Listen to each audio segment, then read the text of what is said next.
I feel like I can rule the world. I know I could be what I want to. I put my all in it like no days off. On the road, let's travel, never looking back. Like, Okay, what's up, everybody? Sean here. We're waiting on Sam. He's going to be joining in a second. We'll let him, make his dramatic entrance. And then we have Elaine Zelby with us. Did I say it right? Hello. Yes, that's perfect. It's weird because I've met people, but I've never said their full name out loud. And I do it for the first time on the podcast. And I'm like, well, shit. Hopefully I get this right. But yours is pretty easy. Yeah, that's for sure. Me and Sam have a mutual friend who I think has known us he's known Sam for a long time. He's known me for a couple of years. And he calls me Shan. He thinks my name is Shan and I haven't corrected him. And so he just calls me Shan and I just let it go, which is kind of a weird move on my part. I should probably tell him at some point. Yeah, I feel like there's always that awkwardness of if your name is pronounced a little bit different than it's spelled, of like, do you correct people all the time? Do you just let it go and be like, whatever, it's okay? Yeah. I usually correct people because I would want, if I was saying somebody's name wrong, I would want them to be like, hey, actually, it's this. But the moment went by and I didn't say it. And I was like, well, moment went by now. Now I'm stuck with this. Now my name's Sharon. But might as well tell everyone that's what it is. Okay, so tell people what you do. And we met because you sent me a bunch of cool ideas once and you were like, hey, we should meet. I like your podcast and I have a bunch of ideas too. And then we did a Zoom call that by the end of it, I was like, shit, I should have just recorded that. That would have been an episode. And so finally got you on for an actual episode. But give people a quick little introduction.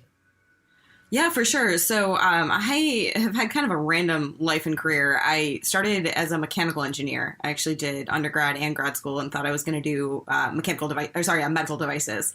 And I'm really impatient, so pretty quickly realized that hardware was probably not a good fit for me and wanted to do my own company, but couldn't figure out what I wanted to spend 7 to 10 years on. So I joined as one of the first employees of an enterprise software company, which they don't tell you that it's the same risk without any of the upside. So I learned that lesson, which was interesting, but spent about 5 years there and got to build out a lot of the go-to-market functions. And we ended up getting fundraising from Andreessen Horowitz and some other big VCs and got to kind of learn a little bit about what VC is, which I had no idea. And fast forward 5 years, I went to Slack when Slack was launching an enterprise product to lead their enterprise product marketing. And I had accidentally started my own little side hustle doing growth marketing for seed and Series A companies. And through that, I ended up working with a bunch of companies. I got brought to the firm I'm at now, which is Signal Fire. So I am a VC at Signal Fire. And I got brought in to essentially just help the portfolio, became an advisor, got to know the team. And after a couple years, I ended up joining full time on the investment side. Very cool. And so you're on the dark side, as we say. Yes. But I think, I think I got introduced to your podcast on the second episode. I don't remember how, but when I started listening, I was like, yes, my people. Like, I'm just constantly ideating on all kinds of ideas. I love unsexy niches. I see problems and opportunities everywhere. So I'm very excited to chat. All right. Well, we can just jump in because you have a bunch here and I don't know. So here's what we're going to do. I'm going to pick a random one off here. I'm just going to say the little 3-word description you gave it and you tell me what it is. And then I'll either react to it. We could riff off of it for a little bit, or I'll be like, I don't know what the hell to do with that. Let's go to the next one. Okay. So awesome. So let's start with co-working 2.0. What are you thinking with co-working 2.0? Yeah. Okay. So what I think about this is there is something to be said about the concept of co-working holistically. I think WeWork was disaster for a variety of reasons, but it's a little bit bizarre that we are essentially have our social circles and our work circles together just because of the office. But why can't you essentially go into a physical place? Like also, I mean, you're at a bigger company. Even if you're at a smaller company, you don't work with 95% of your actual coworkers. Like you hang out with them at lunch, you grab coffee, you go for a walk, but you don't actually work with them.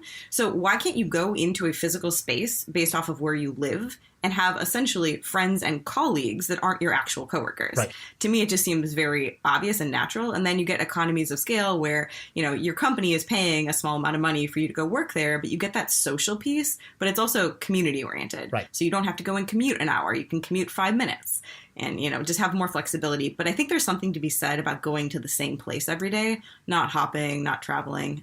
So that's kind of what I mean by that. And so let's say you took this idea. And what do you think would make it have that sort of initial adoption? Do you think, how would you approach if you were going to actually build this idea out? Give me kind of the 1, 2, 3 of how you would approach this and get the initial traction. Yeah, so when I was brainstorming around this idea, the concept was to go and take a lot of these leases that are still being held by companies. So a lot of people are on the hook for 3 to 10 year leases. Right. They don't want the problem it is exactly during COVID, nobody wants it. So you start going and essentially taking these leases at a really ridiculously low price. Right. And then you can go to those companies that you're taking the leases and then also find any other smaller companies that have given up their office space. And essentially the plan is you hire staff who's going to be kind of the everything from security, office manager, all that kind of stuff. Right. And again, economies of scale, you can retrofit it with furniture, whatever you need, but you essentially start selling these enterprise contracts to companies Right. where they're going to pay per head, per person, but they can go and leverage the space. I think of it as like the the Starbucks model of co-working. Okay. So you know exactly what you're going to get when you walk into one of these places. It's smaller. It can probably hold 30, 50 people, not, a 20-story building with 1,000 people, something like that. Right. And basically a couple different companies, have these contracts, and then that allows some number of seats from their team to go there on a regular basis.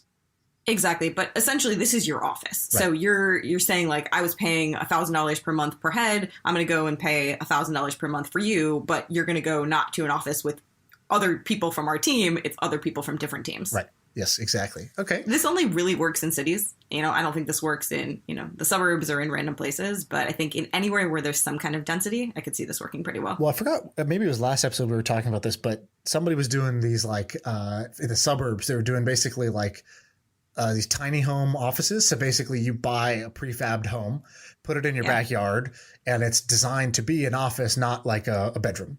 And then you basically have that as, if I put up the 80 grand that it's going to take to create this little thing, can I then rent these out for $500 a month to, people in my geography, and you create a network of these. You can create, a sort of Airbnb model where you can search and find a nearby tiny office for you to go join, and you use people's backyard real estate, which I think is interesting. But what I think you're talking about makes a little more sense right now, because the real estate is not scarce in this case, right? The real estate is actually up for grabs, kind of a desperate situation. You can buy low in a lot of cases right now for commercial real estate. I think they said in San Francisco, there's 12 million square feet of available commercial real estate right now. And so I think you don't need the like sharing economy to do it. I think you would be better off just picking up pre-made, offices already and just assuming the lease with better terms. And the problem with what you're describing is it doesn't solve the social piece. And so, yes, people want to go and work outside their house, but they want the social piece. That's really why they want to go to an office. And having, a tiny desk in someone's backyard doesn't actually solve that. Right. So in the suburbs, here's my idea for the suburbs. So back in, I think this is 2016, Wells Fargo shut down in a single year 25% of all their bank branches. Right. That was like 1,000 or 2,000 bank branches. Now, bank branches are well positioned for foot traffic in mostly suburban, some more rural areas. Now, huge square footage. What is going to go into these 3,000 to 6,000 square foot things? That would be a perfect place to go and build the suburban version of the co-working model. Right. Buy up the banks, like all the places they're trying to shut down, get it for pennies on the dollar, and then go and do that. Right. Yeah. And somebody was doing that, right? Or some bank did this. I think it was Chase or Capital One. Capital One. Yeah, Capital One. And they opened these like cafes and co-working spaces, but it wasn't pay to play in the sense of you could just go and order a coffee and sit for free. I was thinking more of you actually own the spaces, or maybe you don't own it, you operate the spaces, and ultimately it's paying to go in. It's paying on a daily basis or monthly or whatever. And you got to find something good to do with the vault if they have a vault. So you got to store something down there. Yes. Make it something cool. Yeah, baseball cards or something. Okay, so here's another random idea that's sort of like that. When I lived in Indonesia, there was this really popular thing that I've never seen in any city since. It probably exists. Someone's going to message me and be like, hey, that happens in New York all the time. But the first time I saw it and the last time I saw it was in Jakarta, which is like, a very big city in Indonesia, super populated area. You have all these kind of massive hotels and apartment buildings. And at the bottom, they would have like nightclubs, right? And so they would have like really baller nightclubs that they had built out. Now, a nightclub is only useful like Thursday, Friday, Saturday night, basically. Everything else is like, you just have to hold it on a Tuesday afternoon. Nothing is happening there. And so what one group was doing, a pretty entrepreneurial group, they were going to the nightclub owners and they were saying, hey, let us take over the nightclub Monday through Friday from 6 a.m. to like 1 p.m. And they were taking it over and they were turning it into basically like a fitness studio where you would go in the morning and the dance floor became the like workout floor, like it was just like you would go and you would do kind of like, it could be like a Zumba type of class. It could be like a Bears boot camp with some light, like light equipment there. And the bar became a smoothie bar and protein shake bar. And so it was and the music system's already great and the mirrors are already there. And so it was like set up to be the perfect fitness studio. And so without owning any real estate, they got free access to prime downtown, under these buildings, awesome nightclubs. And they were paying, pennies because the nightclub owner was making zero off it otherwise. And they were creating these like, breakfast studios, bars. And it was amazing. And I'm surprised more people don't do that. Have you heard, I love that this idea. concept? I mean, we're so bad at using space. If you think of how many things are open only until 2 p.m. and then nothing is using it from 2 p.m. until like 6 a.m. the next day or vice versa. The thing with the nightclubs, though, and fitness studios is typically any kind of gym or fitness studio, there's a huge rush from, call it 5:30 a.m. to like 8:30 a.m., 9 a.m., and then kind of a glut. And then you get that 12 to 1 window and then another glut. And so it feels like not optimal usage, but definitely better than nothing. I like that. Well, yeah, exactly. They were getting zero value out of it before that. So I like that one. There's another kind of concept. I don't think it ever took off, but it's like they turn restaurants that are only open for dinner, like kind of fine dining restaurants, and they were doing like co-working during the day with it. Do you know if anything came of that? That one, it was hard. Yes, I did. I do know that one. I think what was challenging is you have to kick people out relatively early. And also the way that restaurants are set up is definitely not optimized for working, not high speed Wi-Fi, not ergonomic chairs, all that kind of stuff. So I think it was a little bit square peg round hole, but I liked that idea. One thing that I think would be interesting, similar to that, is a lot of restaurants that are only open for breakfast or lunch that close at 2, 3 p.m. Why don't they turn that commercial kitchen into a ghost kitchen at night? Right. I mean, it's literally a commercial kitchen with all that space. So it, to me, feels like an obvious use for that. I'm sure somebody's working on it. For sure. Okay, cool.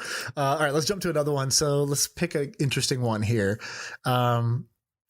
We've talked a little bit about this, but I'm curious what you have here. Credit cards for fans. What do you mean by that? Yeah, so there's been a lot of interesting takes on credit cards recently. And if you think back, typically, if you look at the ones that are popular among millennials, they were the Chase Sapphire card or the Capital One Reserve or whatever.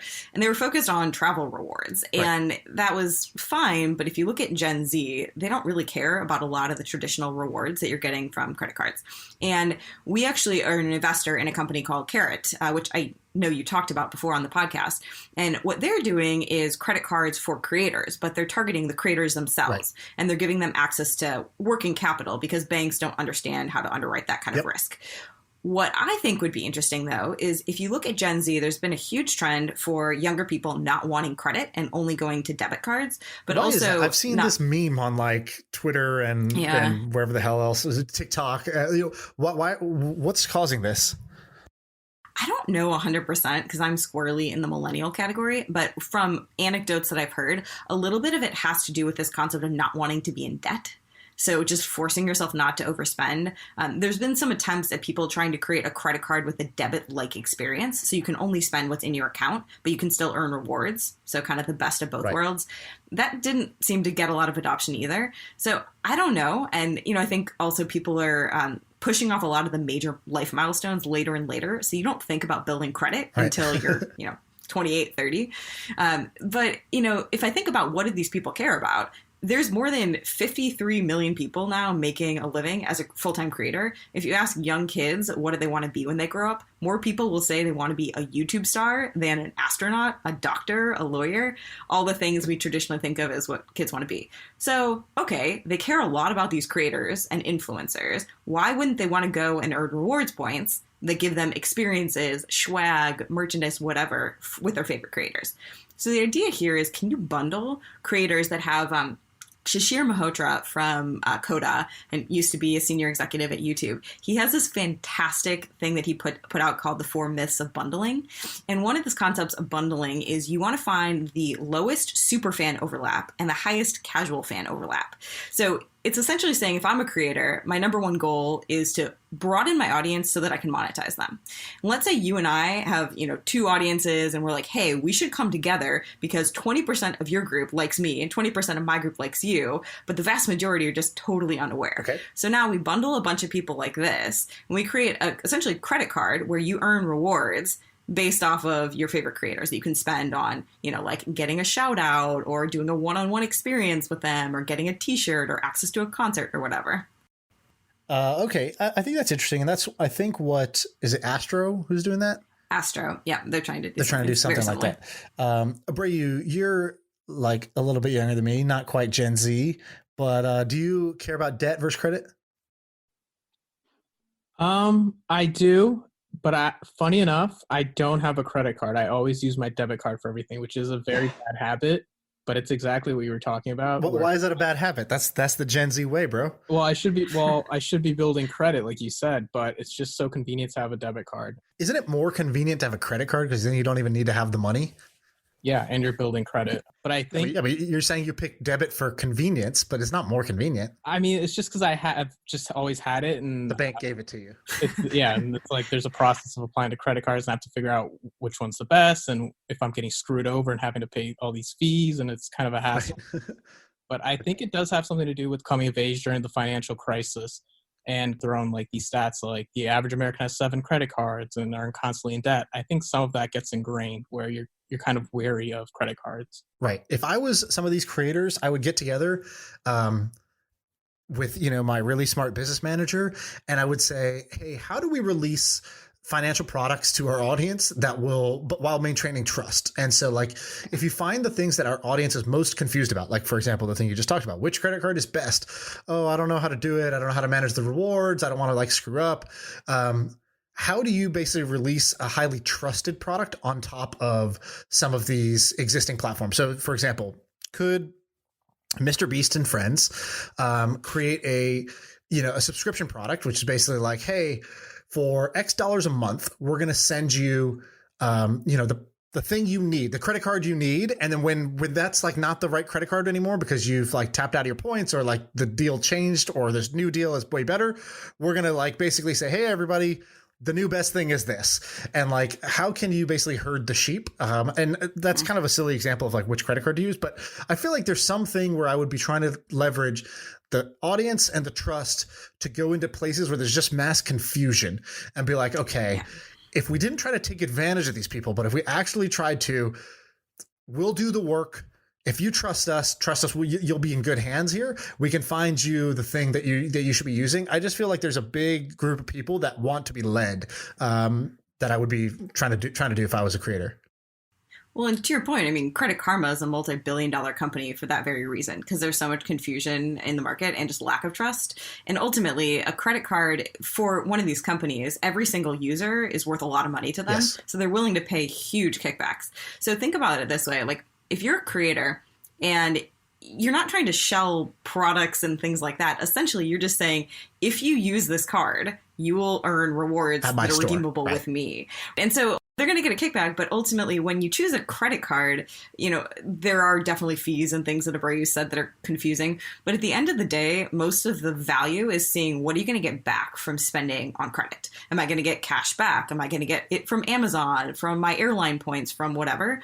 And if what you're going to get back from using credit as opposed to debit is essentially just like, Sean Bucks or whatever, like, I could see that being something that people would want to go and promote to their audiences. So from an acquisition play, that seems like the easiest way to go and sell a credit card. Right. Okay. So here's another idea that we had talked about a variation of this. And so we had been talking about continuous glucose monitoring, and you have one on here called continuous cortisol monitoring. So tell me about what you're thinking there. Yeah, so you guys have talked about Levels before, and I'm friends with a couple of the co-founders of Levels, and I love what they're doing. I think democratizing access to that data and showing you what's actually going on inside your body is just amazing and mind-blowing for so many people. And I went through their 1-month program, and as I had this glucose monitor on, the mechanical engineer in me was like, I just want to take this thing apart. Right. So after the first 2 weeks, I took the sensor apart. I started researching actually how it works and what is it doing and all this stuff. And ultimately, I was like, why can't you use this to monitor other things? Because what it's doing is there's a little sensor that is sticking out, essentially gets inserted under your skin. So describe the whole sensor for somebody who's never seen it. So it's like a quarter-sized, like... it's like a $50 size circle. And it's maybe, I don't know, an eighth of an inch high. It's not very high. And you put it on yourself with this like stampy thing, right? So you kind of like stamp it to your skin. It doesn't hurt.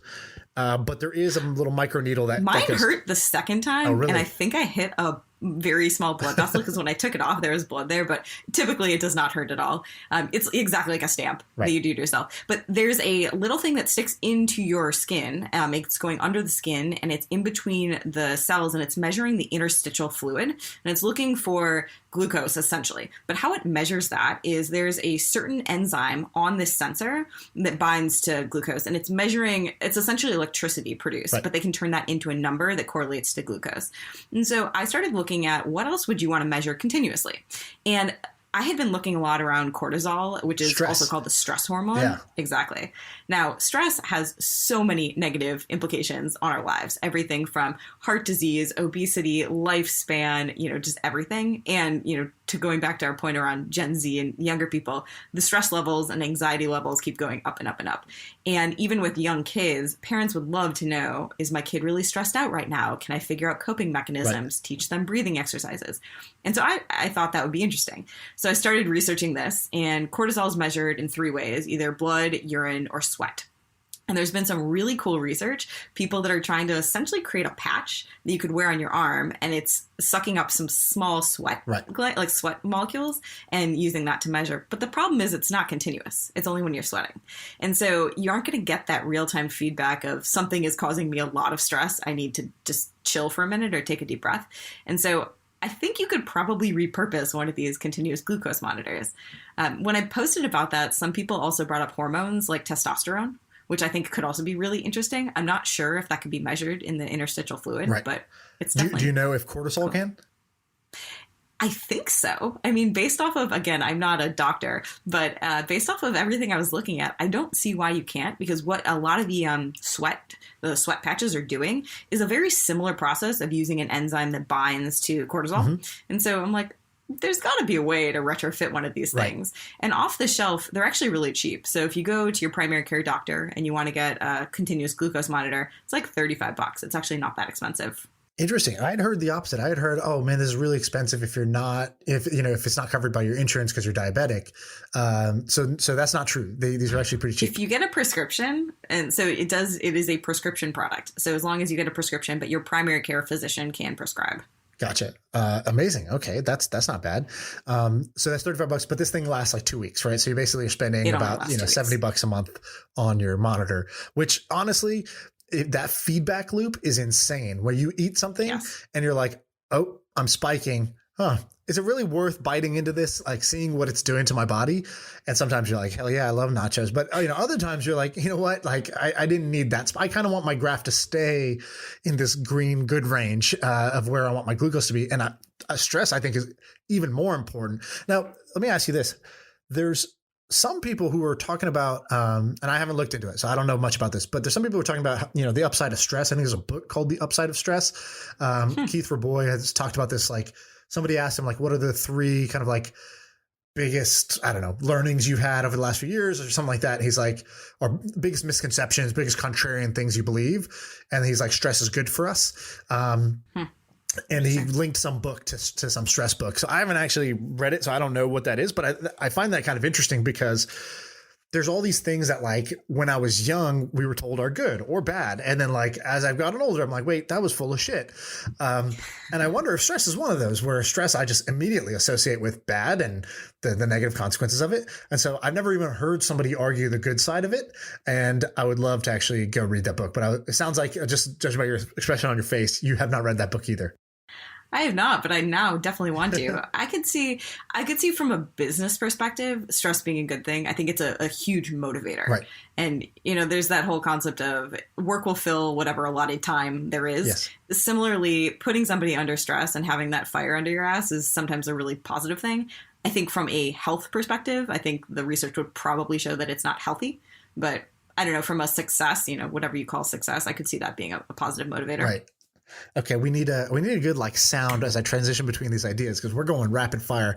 Do you need a breath? Do you need some water? Because I could do this you're all carrying day. the show. I have too many ideas. Okay, let's do another one. Stock betting. What are you thinking here? Oh, okay. This is a fun one, and this actually stems from something that my family started doing during COVID. So, as I'm sure every listener has heard, there's just been this huge influx of retail traders on Robinhood, and there's Public and a few other of these commission-free trading platforms. And we did this bet as a family where we each put $1,000, and we haven't actually put any money into the stock market, but theoretically we're supposed to put $1,000 into a single stock. And the goal was who can get the most gains in a single year. So that was the And can time you trade box that or we you put can't on trade? it. You just hold for a No, year. cannot trade. Okay. It is literally buy today and hold for a year. Right. And we, everyone was going back and forth on what they pick, but it was a really fun game. And it's something we're tracking. So we created a spreadsheet that pulls from Google Finance. Every week we're going in and kind of shit talking about who's winning, who's losing. And it's really social, and it's inherently something that you're constantly wanting to engage with. So the idea here is, can you combine the best of sports betting with the best of fantasy sports? So like picking your team with public trading. And there was an attempt at this in the crypto boom, the ICO boom in 2017-18 by a company called Shapeshift. They didn't really launch. It was called Prism. And they had a private beta, and I was using it, and I thought it was so cool. What people could do was pick a portfolio of tokens at the time, so equate this to public stocks, and you allocate percentages based off of whatever you want your basket to look like. And it was public, so people could go and follow you and see how you're performing, and it was a competition. And so then people could come and essentially allocate alongside you and say, I just want to take your basket and put $1,000 in or whatever. But I could see this being something where you start actually making this more like prizes and betting and things like that to create that social and high level of engagement. I kind of love this. That's a great idea. So, okay, so let's play it out. So I think the one thing I didn't like, but I think your family was just a prototype. You guys were buying and holding once per year, which is kind of like you sort of set it and forget it. There's no action you can take. Whereas with fantasy, there's like these little micro adjustments you can make. Either you're changing your lineup or you're picking up a player. There's things you can do every few weeks so you don't just fall, so far behind. Although that still happens with fantasy. So do you think it should be like the way you did it, where you buy and hold, and you're riding the weekly or monthly momentum of the stock? Or do you think it's about like every month or every week picking a new stock and seeing how you do? I love the idea of having tons of different ways to engage, because if you think about how to drive the highest level of engagement, and also just this concept of democratizing asset management. I mean, right now, you either go with a robo-advisor like a Wealthfront or a Betterment, or you pay a huge fee to somebody that's an active manager. Why can't some kid in the middle of nowhere who just loves everything about public stock investing and who happens to be really good at it, why can't I go and work with them? Right. So, and I'm sure there's a whole host of legal and regulatory things. I am not a financial advisor, but I think there's something there about this democratization of asset management. And I think if you wanted to do, kind of like March Madness, right? That's just one type of fantasy sports. Right. So imagine having all these different types of competitions and things you could play into, whatever's for you. Okay, I like that. So there's different game modes. That makes sense to me. I don't like the democratizing blah blah blah because I'm just like, no, this is cool because it's fun. Forget finding the next Warren Buffett who's sitting in Omaha and is a 14-year-old and we're like, oh, this guy should manage my portfolio. I just think so when I wake up every day, right, and I try not to do this, but I suck at it. I swipe right over on my phone and I'm like, look how red all the stocks are today. Look at this. Every stock is red. No, this is just like the stock widget of an iPhone. Okay. So I swipe over to the side and I basically see my sales of my e-com store. I see the stock market and then I see crypto, right? I get this widget at the bottom for Coinbase. And I'll be damned if I could stop checking this thing. I like to just see every day. Am I up 2%? Is it green or red? And is it like a big pop? Because that can always happen. Or is it like a big crash? Because that can also happen. And so today was, I wake up and it's like Bloody Wednesday. Everything is red. And I'm like, all right, that's where I'm at. That's the scoreboard that I check. And I love the idea of turning it into a social game. I'm almost surprised that this isn't already a big thing. And I feel like somebody's going to be like, oh, no, this has been on Yahoo Fantasy for like 10 years. But this makes a lot of sense to me. If I was trying to build a fun social product, a fun consumer product, this is like at the top of my list right now for jumped immediately to the top of the list. So you could have basically you create a social group, you pick one of the game modes. Maybe you start with one game mode, which is like, monthly bet, and you get $1,000 to allocate in your fantasy portfolio however you want. And it's whoever ends up with the most money at the end of the month is winning. And then you can have all these other game modes as well. I really like this. And like, there's a cool way to build status and become an influencer on a platform like this too. And like, to push a little bit on the whole democratization piece that I was talking about. I just don't like when Silicon Valley tries to make fun ideas, important ideas. I'm like, hey, fun can be fun. It can be important later. Let it be fun for now. That's why you work in gaming. It's okay. So think about when you go to a casino, or if you've ever been to a casino. Many times. And you go and see people either playing like roulette or craps. There's a couple players, but there's a huge crowd of people who are just like rooting for them. Right. And you pick your horse and you're like super excited when they're winning and you're super bummed when they're losing. And I could see something like that too, where you build these small personalities on this platform and you're rooting for their, portfolio. You're rooting for them to be an amazing picker. And so I think there's a cool social aspect of that too, to make it fun with less skin in the game. But I agree with you. I think making it fun and making it a game is probably the crux here. Right. Okay, I like it. So I'm in on this idea. Of all your ideas so far, I'm the most in on this. I like the cortisol monitoring, although I don't know if it's possible. Okay, let's jump to another one. So let's do functional milks. This one I'm so excited about. This has been what I've been spending my evenings doing. So I typically would drink black coffee, and we got gifted from my mother-in-law a milk frother a couple months ago. And I started experimenting with frothing milk and making lattes. Awesome gift. But I also had started reading up about a lot of these Ayurvedic spices and all the health benefits of spices. So I started adding things like cayenne and cinnamon or turmeric and ginger to the milk and frothing it. And it was delicious. And what are the benefits of some of these? Like, what's the benefit of, let's say, turmeric? Indian people love turmeric or whatever. Well, you can pick a different one. Ginger. Like cinnamon, I know, is something to actually help monitor and level out your blood sugar. Yeah, so that's one that's just to kind of maintain blood sugar. Cayenne is for digestion and metabolism. Ginger is for digestion as well, and some other like arthritis and things like that. Okay. There's a whole host, and like you can go down the rabbit hole for 1,000 years of how people have been using these. And you're putting them in your milk?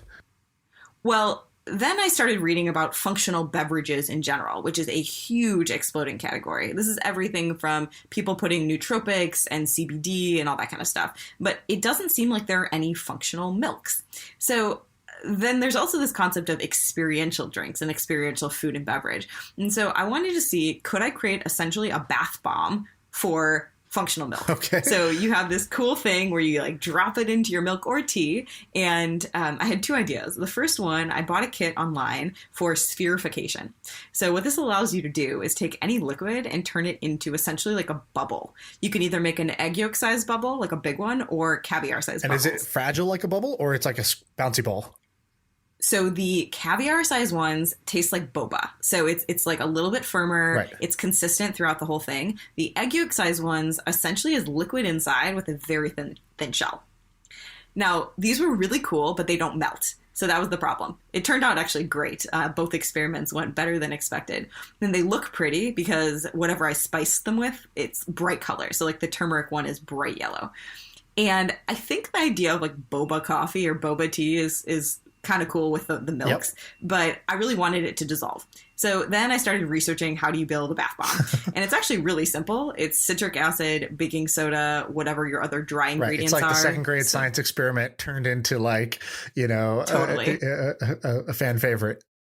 Totally. So then I went and bought like almond flour and dry milk powder and all these things and have been making these bath bombs essentially of milk. So does it work? And it does. It works really well. Can you like show me one?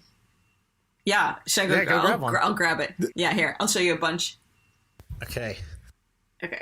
So this is the caviar sized boba. Okay, so I'm looking at, just to describe, because most people listen to audio. So I'm looking at this jar you have of like tiny boba that they're yellow. So it looks like you custom made a sphere, a bunch of spheres. They look like cakes. Okay, so that's your bombs. Yes, these are the boba, and I've been enjoying putting a big spoon of these in my hot coffee. Right. They taste really cool, and they have that mouthfeel of boba. Okay, so those don't explode. They don't explode. To make those, I literally had to hand drop with a syringe every little ball. So that because I just Amazon for spherification kit, and it looks like some really crazy science thing, not like something easy and fun. That was not as easy, but it actually turned out really well on the first attempt. Now, these are the bombs. And so essentially, I have some small ones that are essentially like half spear, and then some bigger ones. And they harden really nicely. Like a donut hole. Yeah, it's harder. It looks exactly like a donut hole. These ones are cinnamon and cayenne. And when you put them in hot liquid, it foams exactly like a bath bomb. Wow. It's like Alka-Seltzer. And it foams it was interesting, the almond ones with the almond flour, which is essentially the base of almond milk, they foamed for maybe like 10, 15 seconds. The dry milk powder ones foam for like 2 minutes. But it was a really cool experience, and then it dissolves into the liquid. Wow. Okay. This is amazing. Okay, so that's great. Why aren't you doing this? This should be a company. This should be a product. Well, I'm roping in my sisters and my mom. I'm like, let's do this. Yeah. I think it'd be, how fun would it be to get a cool tin? And the nice thing about what I like about milks, and specifically for coffee and tea, is it's a natural subscription product because it's a ritual. Yes. If you drink coffee or tea, you drink it every day. And you're going to use this every day. So you now like buy your little tin of whatever functional bomb. And it's fun for social, like people who like to make tea, have tea together, have coffee together. Gifting. Yeah, this becomes like a thing to talk about. It's like super viral. It's real world viral, as we call it, like playground viral, where one person's going to show it to the other and everyone's going to be like, I want that. That's amazing. Especially because it's not just the like kind of like the science experiment. It actually has the functional part. So I think this is really great. This is a winner. I love this one. I need a name, so you have to help me brainstorm a name, or get your audience to come and crowdsource a name for me. Okay. We always start with the Greg Eisenberg special, which is you just add the Spanish word bueno to the end of whatever you want. So this could be milk bueno. This could be something like that. But we'll work on names. Nice. Okay, so you would produce these. You would sell these as a kit or subscription E-com. kit. Yeah, direct to consumer. Yeah. And they're shelf stable. That's the cool thing, too. They don't need to be refrigerated. Does it go well in coffee or no? Yeah. Okay. Interesting. And do you taste it once it's in there, or you don't really taste it once it's dissolved? You taste it. So it's essentially like adding milk, and if you want it sweetened, like I did some with fake sugar, I put stevia in it, and it tastes like you added stevia to your coffee. Wow. Okay. This is a winner. Okay. No, we don't even need to discuss. Let's actually keep this under wraps. This is this is a winner, dude. Abreu's already Googling spherification kit. Am I right? I was gonna say, I think someone after listening to this is gonna make it. This is just Instagram. No, this has been podcast patented. Do not steal Elaine's idea. Exactly. But you can rally. You can rally to help us make this a podcast product success and help us make this special. And if people are awesome designers. This is the most Instagram ad-friendly thing ever. Right. Well, if we have people that are awesome at designing packaging or, just amazing at how to get things viral on Instagram, happy to chat. That'd be really fun to work on it with people. We actually have a lot of e-commerce and D2C kind of specialists in the audience, in the community, because a lot of people have companies like that. And then I've seen tons of good packaging stuff, tons of stuff with influencers, because I think this would kill with influencers too.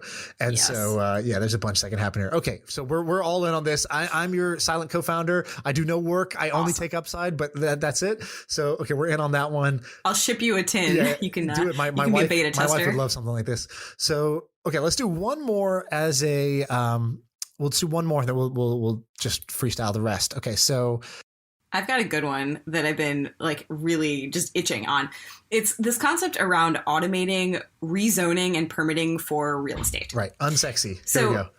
It's super unsexy, but if you have ever had to or thought about rezoning or getting some kind of construction permit for your house or anything like that, it is the most ridiculous and archaic process. It is governed by, it's essentially, the process is run by the city or the county, and it involves a stupid amount of paperwork. You have to go and find all the historical documents about the property. You have to fill out a ton of forms. It's government bureaucracy. And then literally you have to go to meetings, physical meetings, where the council, the zoning council, votes on this.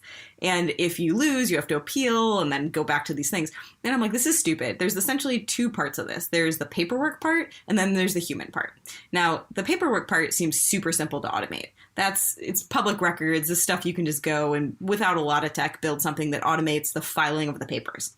Now, the human part is more complicated, but now with COVID, everyone is not going in and having physical meetings. Zoom. Everyone has a smartphone. Literally just download some kind of simple app that's almost like your Nextdoor, where it pushes notifications to the people that need to go and make a decision with all the information. You can go and ask questions in it, but essentially it streamlines a process that could have taken 12 months down to something that's like 3 weeks. So would this be something you're selling to the city and municipalities, or this is for a consumer to just, tiptoe over the bureau, the paperwork and the headache that's going to come here, and the city doesn't have to do anything? I don't know. That's actually where I keep getting caught up, is what is the go-to-market strategy for this in terms of monetization? I don't know. I don't know what the incentive would be for a city or a county to pay for it, but I can definitely see for anybody who's looking to rezone a building, especially if it's not residential, if it's more commercial, that, and, to our earlier conversation, there's just this glut of real estate sitting unused. San Francisco actually had passed a vacancy tax. I don't think it's in effect right now, but if your property was vacant for more than 2 weeks, you had to start paying taxes on it because it's an eyesore and things like that. So imagine there's a huge impetus to go and figure out how to reuse it. And if it's zoned one way, but you have a buyer that wants to use it for, a kitchen or a school or an office or whatever, it's silly that there's such a gate. Right. And this is not just for zoning. Like my sister-in-law was like, hey, be right back. And then she got on a Zoom call and I thought she was talking to her friends or something. She was there for like 40 minutes. And I was like, what, how are your friends doing? And she goes, oh, no, we were there's a tree. We had to have a city meeting for cutting down this tree in front of our building. And so we had done this permit and this request to cut down the tree. It's a small tree. And then this was the meeting. Normally this is an in-person hearing, but we did it over Zoom and they passed the tree cutting and we get to cut the tree as long as we plant 3 more trees or whatever. And I was like, wow, this is insane. The level of schlep that you have to go through for this. And so I agree with you. I think that's anywhere that there's headache and there's money to be made, usually when you're rezoning something, it's because you sort of see some opportunity to add a unit or convert a space and make more money off of it. I think that's a good one. It's also no transparency. There's no version of the Domino's is my pizza baked yet tracker where you're okay, where are we in the process? How many steps are there? Where are we now? And what comes next? Just that I think would be pretty killer on the consumer side. I think people would pay for it. Let alone the second part you're talking about with notifying everybody and getting them together. I think that part's a little bit harder, but yeah, I definitely see a use case for this. Somebody is doing this with, DMVs. I don't know this whole business, but someone posted in our podcast group that there are some other entity outside of a DMV that can do license issuing or renewals. I don't know if I'm going to get all the details right about this, but there's some other, I forgot what it's called. It's not called a DMV. It's called something else. And apparently these things are always busy. There's a 4-hour line because people need to go and get their license renewed or get their IDs or whatever it is. And, so these guys had made kind of either a mobile or a digital version of this where you could do it all from home or something like that. And they were charging money. They were making, very, very good money doing this. And so that's you would have to go take my very vague, inaccurate description and go find what that business is. But that's what I would model this after is what did they do for DMVs? Could I do that for the zoning, commission? There's also a whole similar world for visas. If you're going to Brazil or China and you don't want to go and sit and wait at the consulate for 4.5 hours and pay the $75, you can go and pay them $300, but they're going to do it for you tomorrow. I can see something similar to that as well. Right. Yeah, exactly. I'm all about, what are the most low NPS experiences people have? Like going to the DMV, going to the visa immigration office. Yes. The one like this would have been going through airport security before clear. So if you just go and you say, what's the absolute worst? What would get like a negative 5-star review on Yelp? And then you go and you like build the alternative or build the like layer on top that like abstracts away all the pain. That's like a pretty valuable thing if you're willing to go into that boring space. In general, I always look at, is this thing adding friction or reducing friction? And then what is the volume and what is the frequency of use? Right. So if you can get either high volume of people that have this pain point and you're reducing friction, or it's, a high frequency use, but a smaller demographic of people that have that friction, removing a small amount of friction, people will pay a ton of money for. Right. But in this case, it's low frequency, high friction, right? It's for the zoning one. Okay. Tell me about some products that you've been using that you really like. What are some either apps, websites, physical things you bought that have that have caught your eye? Oh man, I'm like the world's cheapest person, so I buy nothing. I can see a Peloton behind you. A Peloton. Well, funny story with the Peloton. My mom actually won this about 3.5 years ago, and this is before a lot of people were super familiar with Peloton. Won it how? And she sent. I don't even remember. She just sent me and my sisters this text message saying, I won this thing called a Peloton. Do any of you girls want it? And I immediately was like, yes, I will take it. So I got a free bike and a free year subscription. So of course, the first year I barely used it because I wasn't paying. Right. And then the second the subscription turned on, I started paying and I use it almost every day. So that I would say is been my savior for the pandemic. What else? I mean, I haven't put on jeans or real pants since March, which is amazing. I feel like I could get rid of 90% of my closet and just wear Lululemon and Athleta every day and be really happy. What else have I been using? I've been I'm obsessed with the audio space in general, and it's now becoming a little bit more hot. Yeah. And people are really talking about audio as kind of a next wave in terms of consumer social. And so I've been playing with a lot of apps out there around audio. Synchronous is really hard. Can I tell you about a cool audio app I saw yesterday? Yeah. So this guy DM'd me, and he's a founder based in India. And he sent me some pitch that was like full of jargon. So I was initially just going to like totally ignore it. He said something that caught my eye. I don't remember what it was, but it was basically, first he was like, we're, audio for, consumer audio, mass, blah, blah, blah. I don't know what he was saying. I was like, what does your product do? And he was like, oh, basically, people in countries like India, Pakistan, Middle East, dating is very different here culturally, going on real world dates. And so that's not something people are very comfortable doing and do as frequently as in the West. So we actually created a way to date just kind of on your phone through like audio. I was like, okay, what do you mean? And so the way it works is, it's a pretty cool idea. It's built around the female use case. So basically two women, there's one woman who's like the dater, and she gets to pick like kind of like a wing woman basically. And so two friends basically get on the app, and then they just sort of shuffle through guys that come in, and it's audio only. So you're not going to like see a penis. You're not going to like, and it's also not like messaging where you have to kind of wait. It's like live and in real time. So a guy shows up, he starts talking, and then at any time you can sort of bounce him and like go to the next guy.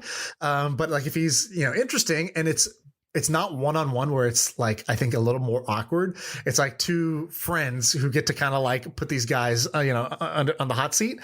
And I was like, I could see this being a thing potentially. Like I could see this being fun. I could see this being slightly viral, and I could see something succeeding when it really takes the like sort of woman's point of view and like, how do I make this enjoyable and safe and like still interesting, but like, let me make this as comfortable as possible for the woman, and then like let the guys like just, kill themselves trying to make this work.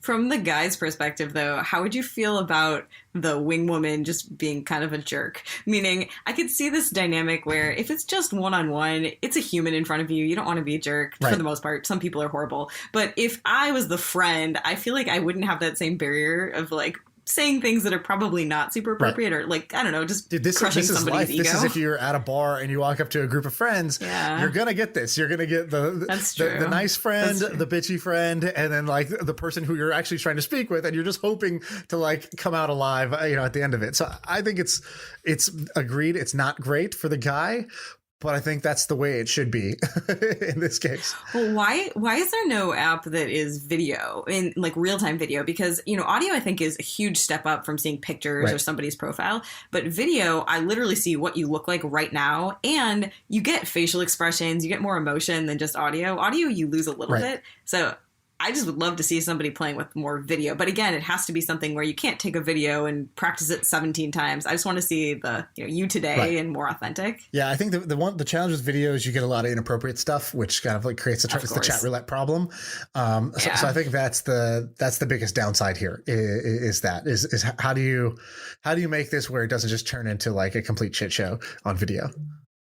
Yeah, that's so true. And again, that kind of goes back to the synchronous versus asynchronous. I think with audio that is synchronous, it is so hard to police. We're seeing this across lots of apps right now. But it's, if you have to upload a video, at least you can run some computer vision and flag immediate things that are just egregious. Right. You can't do that with synchronous audio or synchronous video for that matter. Right. Yeah, that's true. What do you think of Clubhouse? Are you a user of Clubhouse? I am. Yeah, I've been on Clubhouse for a while. I'm very conflicted about it. Part of it is I listen to so many podcasts, and I find that podcasts, people distill it down into like the good parts. Right. And to me, I'll sit in an hour Clubhouse session and I wish it was a 15-minute podcast. Right. But I think that's more me. I think as a participant, if you're active and you're actually speaking, it's great. It's engaging. You feel like you're meeting people. You feel like you're connecting to humans. What types of rooms do you like, or who do you like to kind of hang with or listen to? I think I tend to to be honest, I like when people are talking about similar things to what you guys talk about on this podcast. Shooting the shit That's just on what ideas, I find interesting. Yeah, like I'm not into sports. I'm not into, people talking about politics all the time or, like more social justice issues. That's just not what I get excited about. But I don't know. I find that a lot of times there's just these lulls or too many people are trying to talk and it's just not substantive. It's very surface level. Right. Yes. I don't know. What are your thoughts? Yeah, I bounced, out of it a while back because of, exactly that. I thought early on, I was like, oh, this is cool. This is like a bunch of interesting people from Silicon Valley and only them. Yeah. So they feel safe, like kind of hanging out here. When the masses are here, they're not going to want to do it. So I was like, I kind of took advantage of that, hopped into a bunch of rooms, talked to a bunch of people I wanted to talk to, and then like pieced out. And I thought for a while it was the best way to build a network in Silicon Valley would have been to hang out on Clubhouse 8 hours a day. Like you would have literally seen, like on the surface, it'd been like, what are you doing? You're just hanging out on Clubhouse 8 hours a day. And it would have been like, yeah. And the next 6 weeks, I'm going to have a bunch of friends and connections that like I could have literally not bought, if I had wanted to.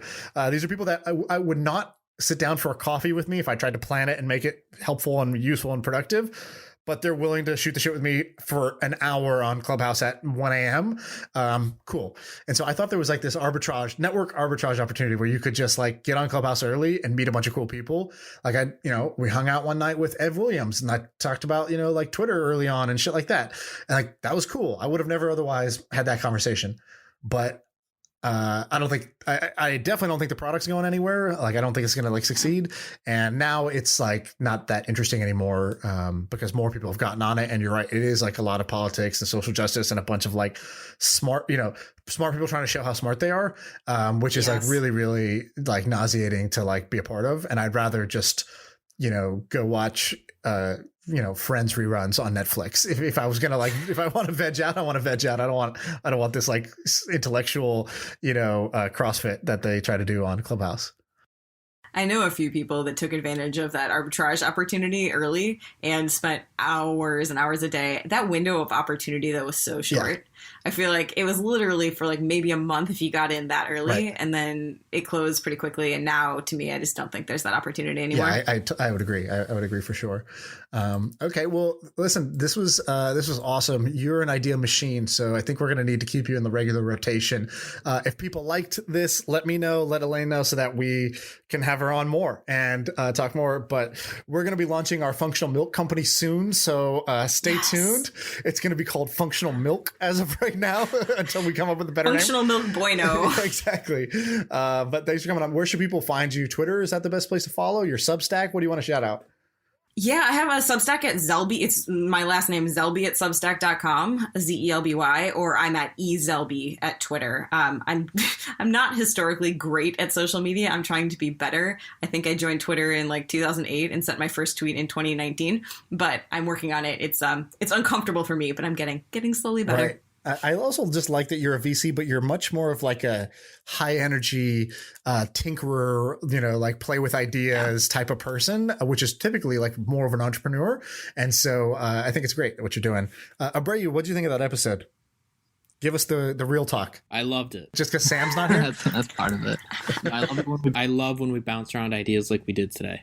I think I'm still thinking about the milk bomb. It reminded me a little bit of the Liquid Death guy, and he launched that product without having the product.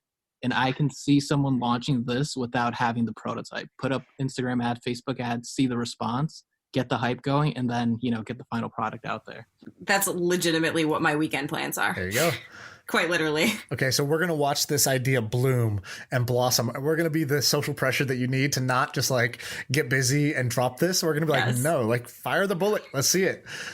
Well, I actually already started talking to drink formulation companies that do all the like nutritional panel and all the stuff you actually need to get one of these things off the ground. And then they have co-packer relationships. So essentially, once you get the formulation, you don't do any of the touching product. You just kind of say like, I want 10,000 units of X and here's the formula, go. And then, they do packaging and all that stuff. One question for both of you. Okay, so on this one, the one that's more of the bubbles, how interesting is that? Like that one to me is more like cool, but I just don't know if people would ever. So there's two products. There's the bomb, which you put in and it fizzes and it's cool like that.